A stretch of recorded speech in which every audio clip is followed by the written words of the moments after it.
kenalin, namaku Keslin Aprilia dengan NPM 23015. Kali ini aku bakal menjelaskan tentang salah satu teknik modifikasi perilaku yang namanya token ekonomi. Nah, token ekonomi ini biasanya sering dipakai di rumah, di sekolah, maupun di terapi-terapi. Nah, sekarang aku bakal menjelaskan, yuk kita bahas bareng-bareng. Nah, di sini ada pengertian token ekonomi. Token ekonomi ini adalah teknik modifikasi perilaku yang memberikan token seperti bintang, stiker, koin, atau poin setiap kali seseorang menunjukkan perilaku yang diinginkan. Token ini bisa dikumpulkan dan ditukar dengan hadiah atau hak istimewa, misalnya mainan, snack, atau waktu bermain. Tujuannya untuk memperkuat perilaku positif secara bertahap. Di sini ada sejarah lahirnya teori ini. Teknik ini mulai berkembang sekitar tahun 1960-an. Awalnya digunakan di rumah sakit jiwa untuk membantu dengan pasien dengan gangguan mental. Konsepnya diambil dari teori penguatan dari B.F. Skinner, seorang tokoh penting dalam psikologi behaviorisme. Sejak saat itu, token ekonomi makin luas digunakan di sekolah, penjara, panti asuhan, dan lain-lain. Teori-teori yang mendasari. Nah, token ekonomi ini didasarkan pada teori operant conditioning dari Skinner. Prinsip utamanya adalah perilaku yang diberi penguatan positif akan lebih sering muncul. Token bertindak sebagai reinforcer sekunder, artinya token sendiri awalnya nggak menilai, tapi jadi bernilai karena bisa ditukar dengan sesuatu yang menyenangkan. Adapun perkembangan penelitiannya, penelitian menunjukkan bahwa token ekonomi ini efektif meningkatkan perilaku positif, terutama pada anak-anak dan individu yang berkebutuhan khusus.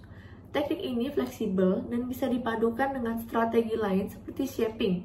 Ini membentuk perilaku secara bertahap, dan fading, mengurangi penguatan perlahan. Yang penting adalah konsistensi dan kejelasan sistemnya. Selanjutnya ada manfaat token ekonomi. Token ekonomi ini punya banyak sekali manfaat, seperti meningkatkan disiplin dan fokus, membantu manajemen kelas, dan mengembangkan motivasi intrinsik secara bertahap. Ini juga bisa digunakan untuk berbagai usia dan latar belakang. Nah, selanjutnya adalah masalah yang cocok ditangani. Token ekonomi ini cocok untuk anak yang susah fokus belajar, anak yang sering melanggar aturan, anak yang berkebutuhan khusus, dan program rehabilitasi, misalnya untuk pecandu. Adapun prosedur detailnya. Nah, langkah-langkah menjalankan token ekonomi ini, pertama, tentukan perilaku target. Contoh, anak-anak disuruh duduk tenang di kelas. Yang kedua, ada pilih jenis token, ada bintang, koin, poin. Nah, yang ketiga, ada buat sistem penukaran hadiah. Keempat, lakukan penguatan secara konsisten. Yang kelima, ada pantau dan evaluasi, dan hasilnya penting untuk selalu telaten.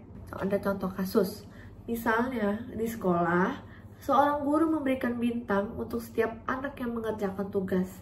Nah, kalau mereka mengumpulin 5 bintang, ini bisa ditukar dengan waktu bermain tambahan. Setelah beberapa minggu, anak-anak jadi lebih semangat ngerjain tugas dan suasana kelas jadi lebih kondusif. Oke, selanjutnya ada faktor keberhasilan dan kegagalan.